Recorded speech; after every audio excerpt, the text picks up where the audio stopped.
नमस्कार, दीपा रेसिपीज या यूट्यूब चॅनलमध्ये सर्वांचे मनपूर्वक स्वागत आहे। चला तर मग आजची रेसिपी आहे आळूची पानं आणि पालकाची पातळ भाजी कशी बनवायची आहे ते आज मी सांगणार आहे। ही भाजी केल्यामुळे अजिबात तोंडामध्ये खाज सुटत नाही दोन्ही मिक्स केल्याने।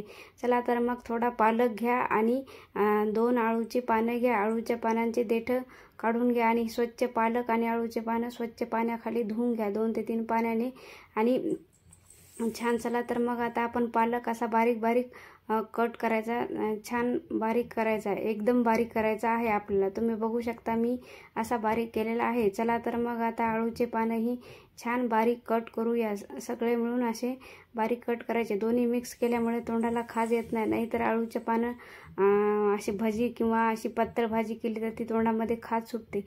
अशी दोन्ही मिक्स केली तर त्याची तोंडामध्ये खाज सुटणार नाही।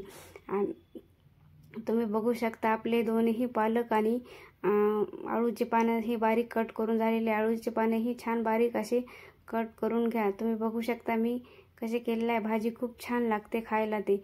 चला तर मग आता आपली भाजी पूर्ण कट झालेली आहे आणि थोडीशी चिंच भिजू घाला। मी चिंच भिजू घातली होती 1 तास आधी। भाजी करायच्या आधी 1 तास चिंच भिजत घाला। चला तर मग आता आपण साहित्य फोडणीसाठी काय काय लागणार। 4 ते 5 लसूण पाकळ्या व 4 ते 5 हिरव्या मिरच्या, थोडेसे जिरे, हे सर्व आपल्याला खलबत्त्यामध्ये कुटून घ्या किंवा तुमच्याकडे मिक्सर असेल तर तुम्ही मिक्सरलाही वाटून घ्या।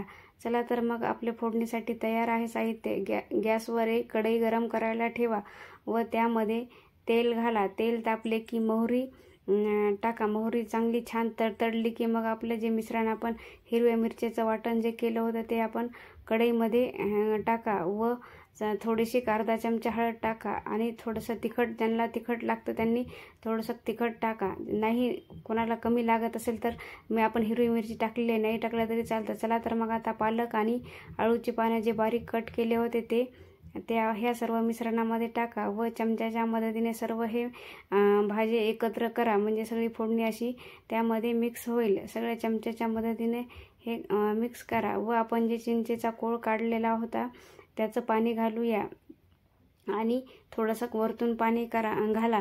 तुम्हाला जशी पातळ पाहिजे असेल तर तशी पातळ करा किंवा घट्टही छान लागते। चवीनुसार मीठ घाला व गूळ टाका। आंबट गोड ही पालक व आळूच्या पानाची भाजी खूप छान लागते। चला तर मग 5 मिनिट उकळी यायला ठेवा। उकळी आल्यानंतर आपण त्यामध्ये 2 चमचे बेसन पीठ घालून छान भाजी अशी फेटून घ्या। तुम्ही बघू शकता मी चमच्याच्या मदतीने छान अशी फेटून घेत आहे। मी जास्त पातळ केली नाही आणि जास्त घट्टही नाही केली, मध्यम केली आहे। ही गरम भातासोबत किंवा भाकरीसोबत खायला खूप छान लागते।